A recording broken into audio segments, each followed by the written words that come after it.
ओम नमो भगवते वासुदेवाय। श्रीमद्भागवत महापुराण की कथा।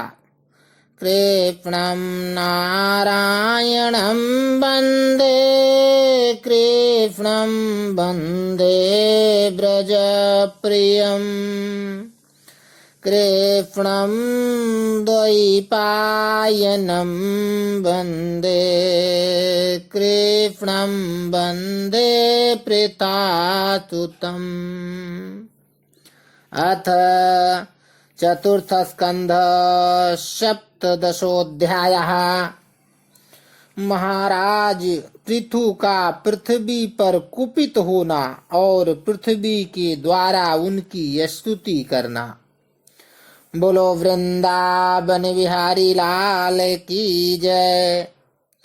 श्री मैत्रेय जी कहते हैं, इस प्रकार जब वंदी जन ने महाराज पृथु के गुण और कर्मों का बखान करके उनकी प्रशंसा की, तब उन्होंने भी उनकी बड़ाई करके तथा उन्हें मनचाही वस्तुएं देकर संतुष्ट किया।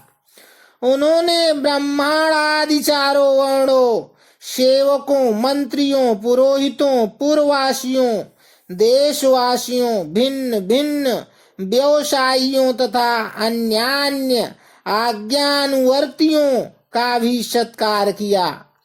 विदुर जी ने पूछा, ब्राह्मण, पृथ्वी तो अनेक रूप धारण कर सकती है, उसने गौ का रूप ही क्यों धारण किया? और जब महाराज पृथु ने उसे दुहा तब बछड़ा कौन बना? और दुहने का पात्र क्या हुआ? पृथ्वी देवी तो पहले स्वभाव से ही ऊंची नीची थी, उन्होंने उसे समतल किस प्रकार किया? और इंद्र उनके यज्ञ संबंधी घोड़े को क्यों हर कर ले गए? ब्रह्म ज्ञानियों में श्रेष्ठ भगवान सनत कुमार जी से ज्ञान और विज्ञान प्राप्त करके वे राजर्षि किस गति को प्राप्त हुए? पृथु रूप से सर्वेश्वर भगवान श्री कृष्ण ने ही अवतार ग्रहण किया था। अतः पूर्ण कीर्ति श्री हरि के उस पृथु अवतार से संबंध रखने वाले जो और भी पवित्र चरित्र हों, वह सभी आप मुझसे कहिए। मैं आपका और श्री कृष्ण चंद्र का बड़ा अनुरक्त भक्त हूँ। श्री सूत जी कहते हैं कि जब विदुर जी ने भगवान वासुदेव की कथा कहने के लिए इस प्रकार प्रेरणा की, तब श्री मैत्रेय जी प्रसन्न चित्त से उनकी प्रशंसा करते हुए कहने लगे। श्री मैत्रेय जी ने कहा, विदुर जी, ब्राह्मणों ने महाराज पृथु का राज्याभिषेक करके उन्हें प्रजा का रक्षक उद्घोषित किया। इन दिनों पृथ्वी अन्नहीन हो गई थी, इसलिए भूख के कारण प्रजाजनों के शरीर सूख कर कांटे हो गए थे। उन्होंने अपने स्वामी पृथु के पास आकर कहा, राजन, जिस प्रकार कोटर में सुलगती हुई आग से पेड़ जल जाता है, उसी प्रकार हम पेट की भीषण ज्वाला से जले जा रहे हैं।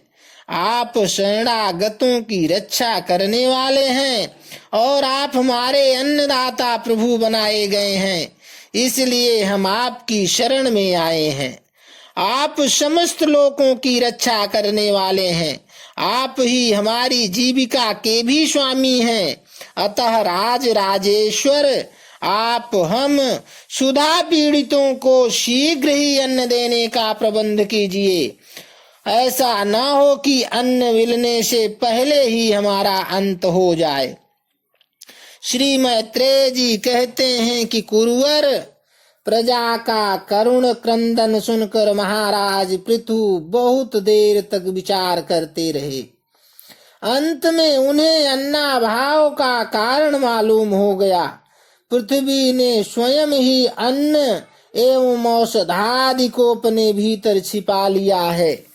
अपनी बुद्धि से इस बात का निश्चय करके उन्होंने अपना धनुष उठाया और त्रिपुर विनाशक भगवान शंकर के समान अत्यंत क्रोधित होकर पृथ्वी को लक्ष्य बनाकर बाण चलाया।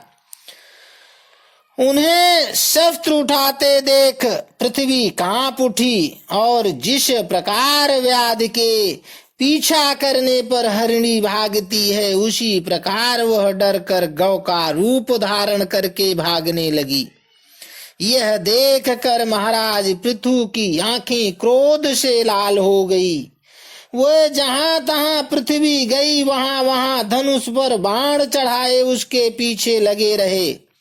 दिशा विदिशा स्वर्ग पृथ्वी और अंतरिक्ष में जहां भी वह दौड़ कर जाती वहीं उसे महाराज पृथु हथियार उठाए अपने पीछे दिखाई देते।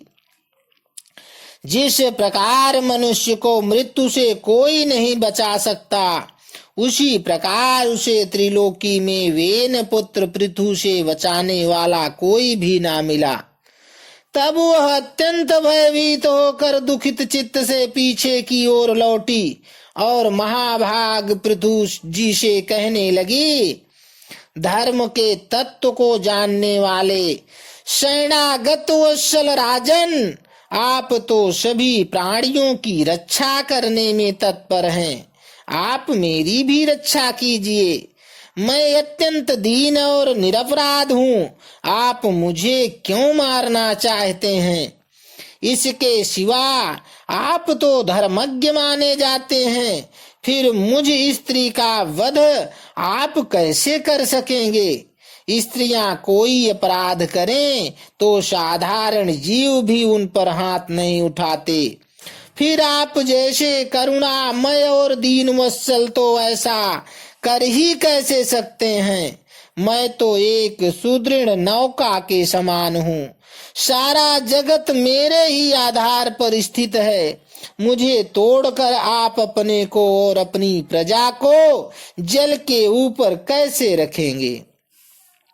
महाराज पृथु ने कहा, पृथ्वी, तू मेरी आज्ञा का उल्लंघन करने वाली है।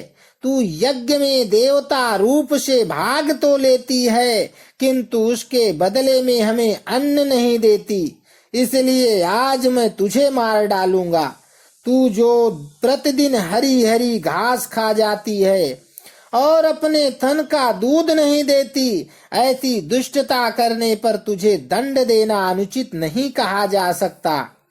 तू ना समझ है, तूने पूर्व काल में ब्रह्मा जी के उत्पन्न किए हुए अन्नादि के बीजों को अपने में लीन कर लिया है और अब मेरी भी परवाह न करके उन्हें अपने गर्भ से निकालती नहीं।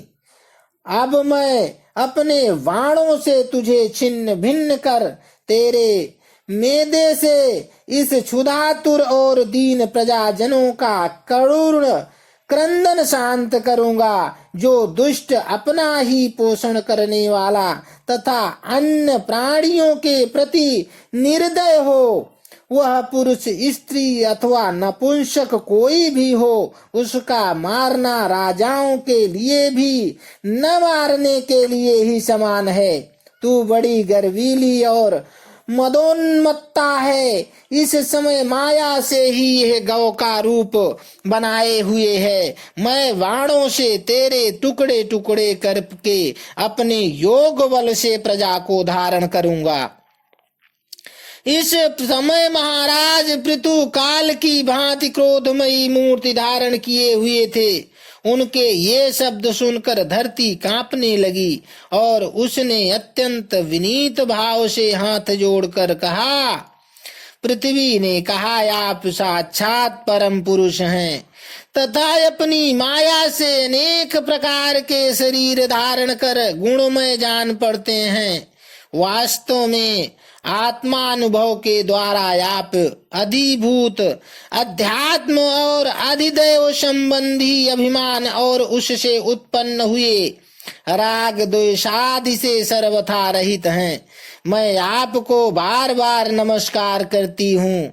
आप संपूर्ण जगत के विधाता हैं।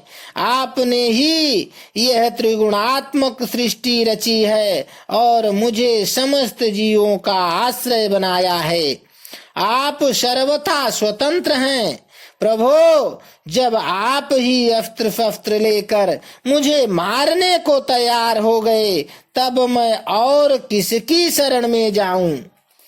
कल्प के आरंभ में आपने अपने आश्रित रहने वाली अनिर्वचनीय माया से ही इस चराचर जगत की रचना की थी और उस माया के द्वारा ही आप इसका पालन करने के लिए तैयार हुए हैं। आप धर्म परायण हैं, फिर भी मुझ गोरूप धारिणी को किस प्रकार मारना चाहते हैं? आप एक होकर भी माया वश अनेक रूप जान पड़ते हैं तथा आप स्वयं ब्रह्मा को रचकर उनसे विश्व की रचना कराई है। आप साक्षात सर्वेश्वर हैं। आपकी लीलाओं को अजितेंद्रिय लोग कैसे जान सकते हैं? उनकी बुद्धि तो आपकी दुर्जय माया से विक्षिप्त हो जाती है। आप ही पंचभूत इंद्रिय, उनके अधिष्ठात्री देवता बुद्धि और अहंकार रूप अपनी शक्तियों के द्वारा क्रमशः जगत की उत्पत्ति, स्थिति और संहार करते हैं। भिन्न भिन्न कार्यों के लिए समय समय पर आपकी शक्तियों का आविर्भाव तिरोभाव हुआ करता है। आप साक्षात परम पुरुष और जगद्धिताता हैं। आपको मेरा नमस्कार है। अजन्मा प्रभो, आप ही अपने रचे हुए भूत, इंद्रिय और अंतःकरण रूप जगत की स्थिति के लिए आदि वराह रूप होकर मुझे रसातल से जल के बाहर लाए थे। इस प्रकार एक बार तो मेरा उद्धार करके आपने धराधर नाम पाया था। आज वही आप वीर मूर्ति से जल के ऊपर नौका के समान स्थित मेरे ही आश्रय रहने वाली प्रजा की रक्षा के अभिप्राय से पैने पैने बाण चढ़ाकर दूध न देने के अपराध में मुझे मारना चाहते हैं।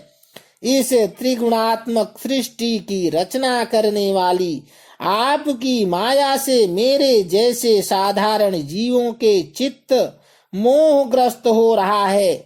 मुझ जैसे लोग तो आपके भक्तों की लीलाओं का भी आशय नहीं समझ सकते। फिर आपकी किसी क्रिया का उद्देश्य न समझें तो इसमें आश्चर्य ही क्या है। अतः जो इंद्रिय संयमादि के द्वारा वीरोचित यज्ञ का विस्तार करते हैं, ऐसे आपके भक्तों को भी नमस्कार है। इति श्रीमद्भागवते महापुराणे पारमहंस्यां संहितायां चतुर्थ स्कंधे पृथु विजय धरणी निग्रहो नाम सप्तदशोऽध्यायः। बोलो वृंदावन बिहारी लाल की जय।